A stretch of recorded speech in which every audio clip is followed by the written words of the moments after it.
you guys are creating a fair amount of 5-on-5 offense. You're also giving up grade A chances. Do you think there's a trade-off where your team is going to become more defense-minded, or is this just an early season evolution? I said this before. I thought the numbers were pretty good offensively. Defensively, we're still working on things. I don't think defensively we're in the bottom half of the league. I think we're mid to maybe better than mid, but it is early. There are things that are happening. Again, even the other night, I don't think it was a quantity thing. I think it was a quality thing. I think those are things that we can teach and show and get better at. And then, 30 games when we're feeling really good about it, we'll have this conversation again, because that's just the nature of sports. There's, like I said, you plug this hole and another one starts to show a little water, and you work on plugging that one. But I do think that there's been some good things defensively. We just have to, like the second period was off a little bit for me the other night. I thought we gave up too much in the second. And so there's things that we talked about that we were doing. I thought we were stick checking, or we were turning the puck over too much in the neutral zone. Some of it doesn't even have to do with defense. So it's not defensive coverage. It is. No, it is too. It definitely is too. But when you turn the puck over in the neutral zone, you're facing odd numbers coming back the other way, and it could be down low, kick to the outside, right to the slot. But you only have two guys back to their four, and so there's decisions there. There's definitely decisions inside of defensive zone coverage to take away some big chances. You'll never get away, probably never get away without giving up big chances. Maybe the odd time, but your goaltender's going to need to make saves for you. Like I said, offensively, the numbers are in the top of the league. Defensively, we're mid to a little bit better, but we got to be better than that. Have you kind of evolved with the influx of skill in offense-minded players that come into the league and the speed? Do you now say, well, if we give up 25 or 20 chances, it's good, whereas 5 years ago we would say, no, we have to hold it to 10. Are the number of acceptable chances that increase, is that acceptable? There's hardly a night where there's 10, unless you're talking about like chances that go boom. Something in zone one, something inside of the dots and the top of the circles, a tip, a rebound backdoor, the ones that are just real loud. Very rarely can you hold somebody to 10 chances. Shots from all over, power play, coming in from the point, coming in off the rush from the outside, they're still considered chances. It's just that some of them are more dangerous than others. And we gave up a few the other night where, pass comes from the corner to a guy that's wide open in front of the net. Chesty makes a huge save on it. Those are the ones that I'm talking about that we need to get better at. It's difficult to, I think, hold somebody to 10 chances for the night.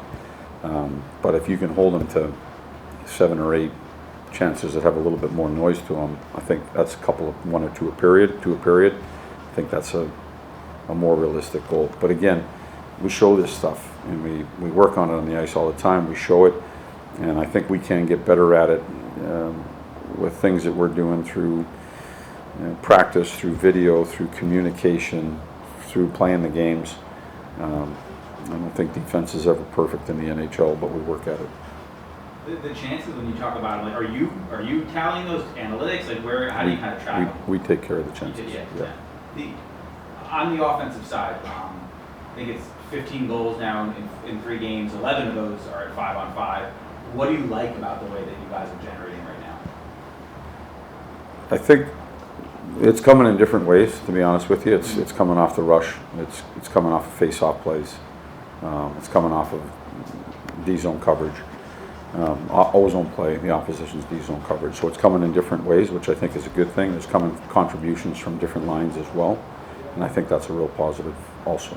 The different lines, last year it felt like 5-on-5 especially, the top 6 was kind of responsible for a lot of the production, but this year, especially with Phil back, I would imagine, do you feel like it's lengthened where you're getting more offense from more places because of that as well?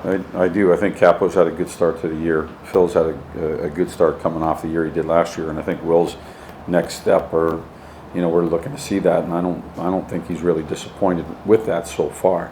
And so that line has become a real good line, and I think that helps with the contributions and the balance of it.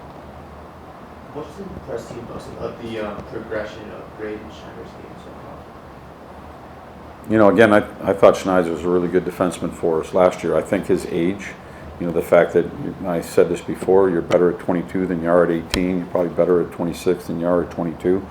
Just the game experience of playing here against some of the best players in the world on a nightly basis. You're going to get valuable experience on ice. You practice at a level with players, and there'll be an evolution to his game, and we count on him for a lot of things. You know, to win a game, play against other teams' top lines. Now he's playing the offside. I think him and Trouba played a heck of a game last game. They've been really good for us, and so moving to the offside hasn't seemed to bother him.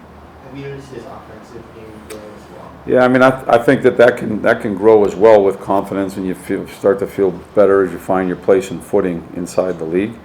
You know, he had some nice goals last year off the rush and in offensive zone play, but he's definitely had some ones that sit right on your mind where, you know, he pulled it from his offside, he beat somebody one-on-one, he brought it back to the middle. I mean, it was a heck of a goal. And so there's definitely contributions that he can look for to continue to push offensively. How do you, when you're picking someone to play as offside, you got the decision you have to make a grade. How do you, what are the factors that go into choosing him? I think it's just first a conversation to see if they've ever played the offside, if they're comfortable playing the offside. I think you can see through practice or through games if somebody's really uncomfortable and, you know, the ice doesn't open up or they can't see it as well as they do from the other side. But like I said, it'd be, you know, I think it's always great to have lefty righty. It doesn't have to be that way, but guys, I think, that do move back and forth give you more versatility back on your back end. What do you like about Riley Smith? I think he's a smart player. He's done it before. He's got some history there, and you know, there's different things that we're doing. You know, you've lost some players from last year that were penalty killers for you, and so you've got to replace it. We got young players that we're trying there, but he has history of being a penalty killer. This goes back to what I said about offensive talented guys being able to read things from the power play standpoint and then defend it, because they sometimes have an inkling of where the puck's going, where things are moving. I think there's, you know, some of the best penalty killers, not always, but some of the best penalty killers are really good power play guys as well. Will Kreider be able to fly out with you guys today? Yeah. And just on Lindgren, I mean, is he getting close to the point where maybe at some point on this trip he could be an option?